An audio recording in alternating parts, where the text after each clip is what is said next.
음식을 먹을 때는 언제나 음식을 제공한 사람에게 감사한 마음을 가져야 합니다.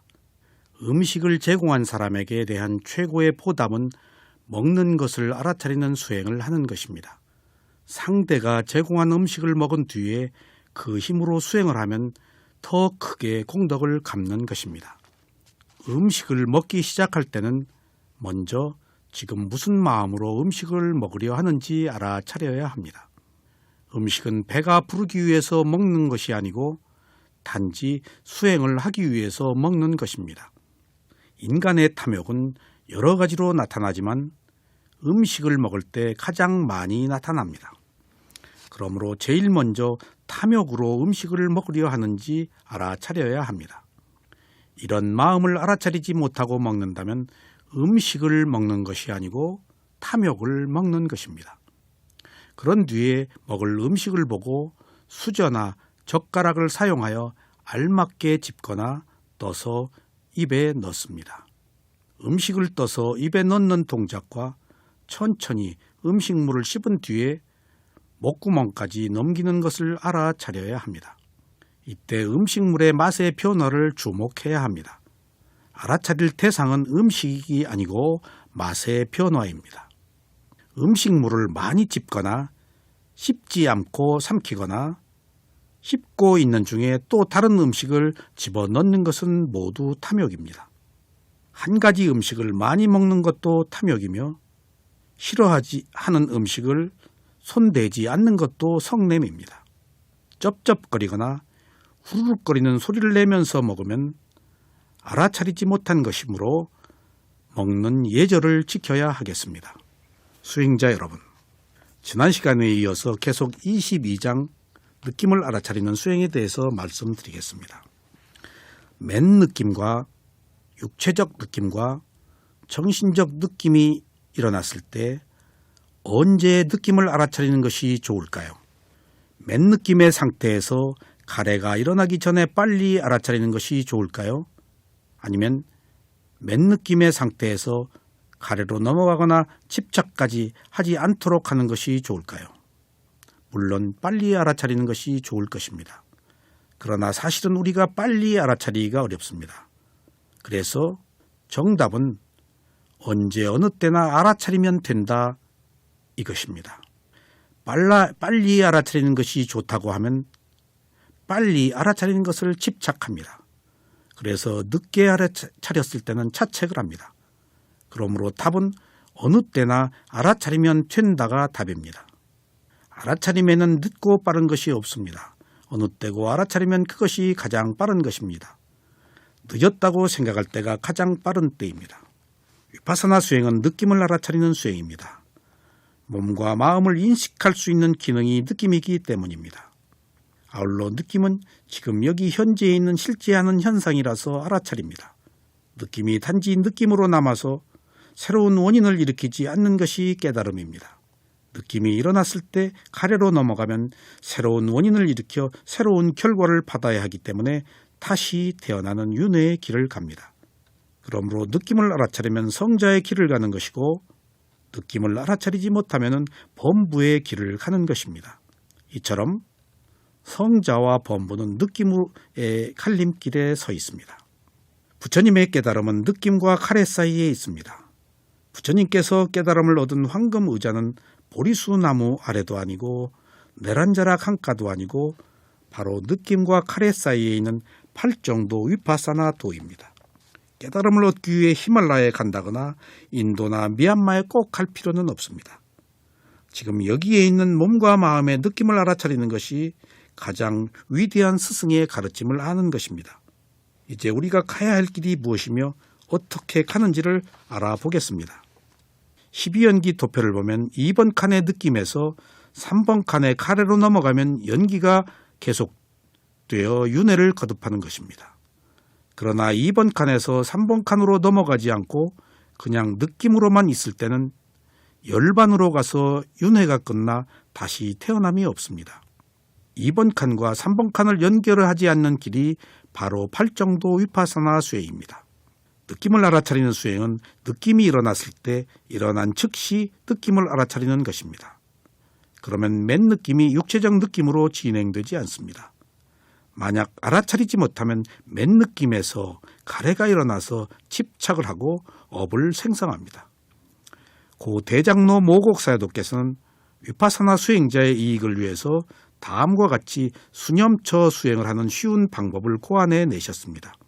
느낌을 알아차리는 수행 방법은 앞서 밝힌 마음을 알아차리는 수행 방법과 동일합니다.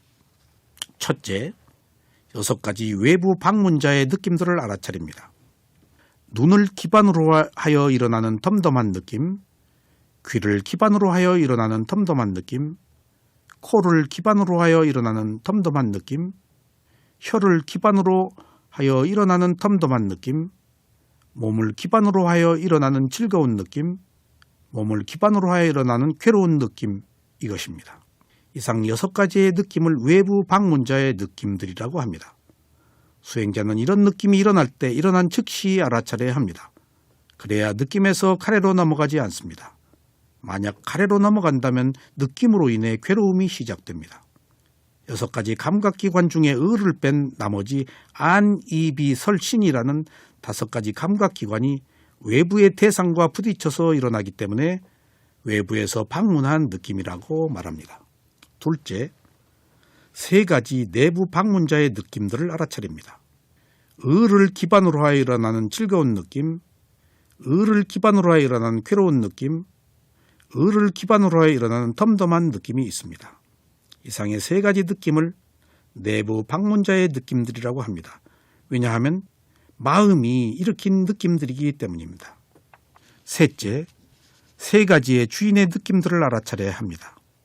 즐겁고 기쁜 일 혹은 유쾌한 상태에서 즐거운 느낌과 함께하는 들숨과 날숨의 느낌, 불만, 고통 혹은 절망의 상태에서 괴로운 느낌과 함께하는 들숨과 날숨의 느낌, 즐겁지도 괴롭지도 않은 상태에서 덤덤한 느낌과 함께하는 들숨과 날숨의 느낌이 일어납니다.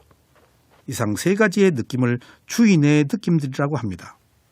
이 3가지의 느낌은 호흡을 알아차리는 상태를 말합니다. 괴로운 상태로 호흡을 알아차리는 것, 덤덤한 상태로 호흡을 알아차리는 것, 그리고 즐겁고 편안한 마음으로 호흡을 알아차리는 느낌을 주인의 느낌들이라고 합니다.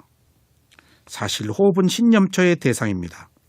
그러나 호흡도 느낌으로 알아차리는 수념처 수행의 대상이기도 합니다. 특히 호흡은 호흡의 상태에 따라서 신체적 조건에 따라서 다양합니다. 괴로울 때는 호흡을 하는 것도 잊어버려서 자꾸 한숨을 쉽니다. 격렬한 고통을 느낄 때는 빠르게 호흡을 합니다. 운동을 할 때도 신체적 조건에 의해 가쁜 호흡을 합니다. 고요할 때는 부드러운 호흡을 합니다. 이러한 호흡을 모두 느낌으로 알아차릴 수가 있습니다. 그래서 호흡은 신념처의 대상이기도 하며 때로는 수념처의 대상이기도 합니다. 그래서 알아차릴 대상을 신념처로 할 수도 있고 수념처로 할 수도 있고 심념처로 할 수도 있고 법념처로 할 수도 있습니다. 이처럼 호흡 하나의 모든 법의 대상이 다 담겨져 있습니다. 수행자는 언제 어디서나 느낌이 일어날 때 일어나는 곳에서 알아차리는 것이 중요합니다. 일반적으로 가슴이나 머리 부분에서 알아차림을 고정하는 수행이 많이 이루어지는데 느낌은 적당한 때 몸의 어느 곳에서나 나타납니다. 그러므로 고정된 곳에서 느낌을 보는 수행을 옳다라고 말할 수는 없습니다. 그것은 마치 잘못된 관역에 화살을 겨누는 것과 같습니다.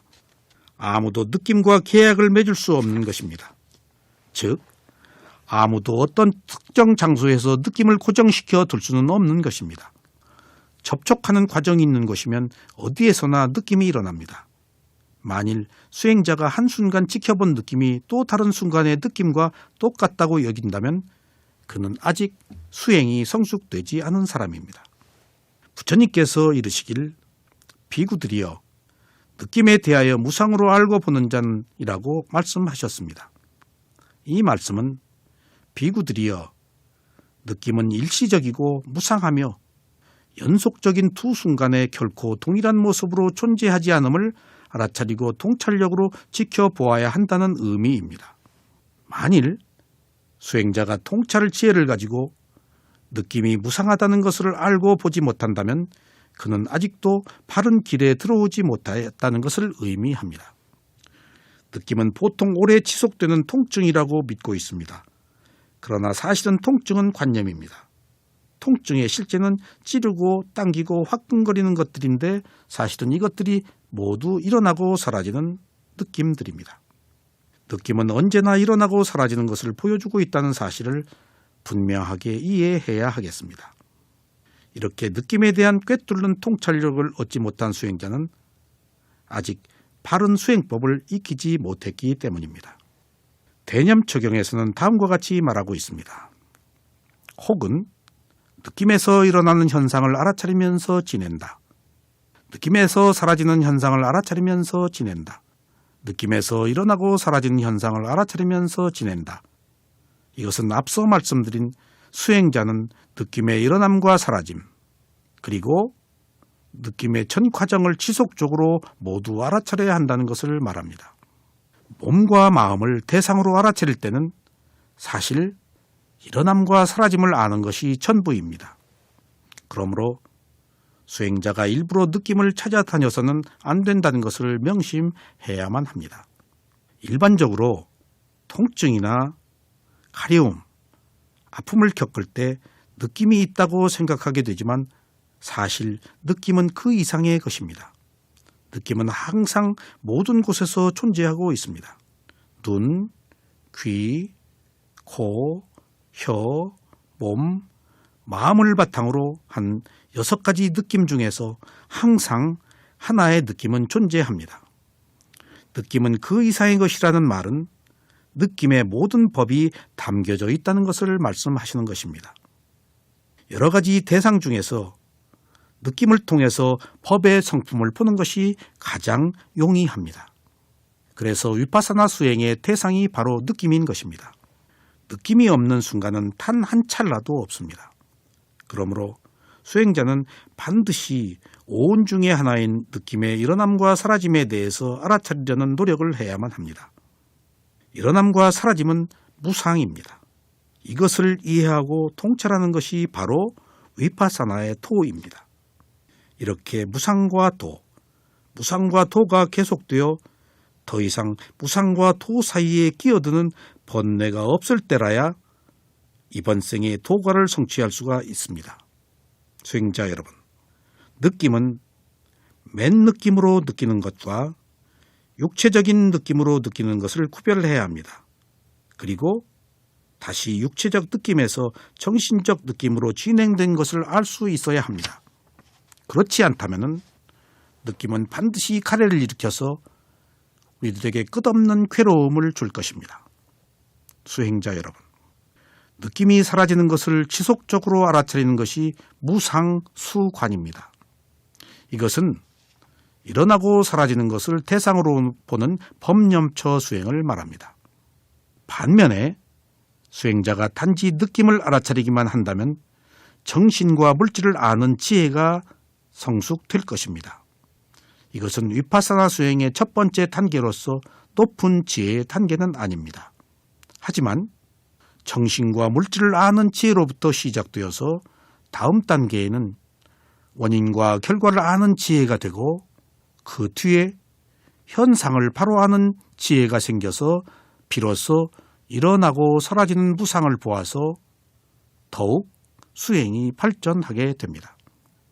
느낌이 일어나고 사라지는 것을 알아차리면 원인과 결과를 알고 현상을 바로 보게 되며 그 뒤에 소멸과 두려움을 알게 되는 지혜가 생성됩니다.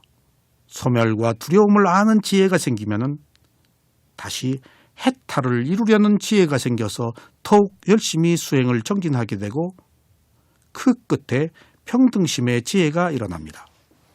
그래서 모든 것이 균형된 시각으로 보이기 때문에 고요함과 평화가 있습니다.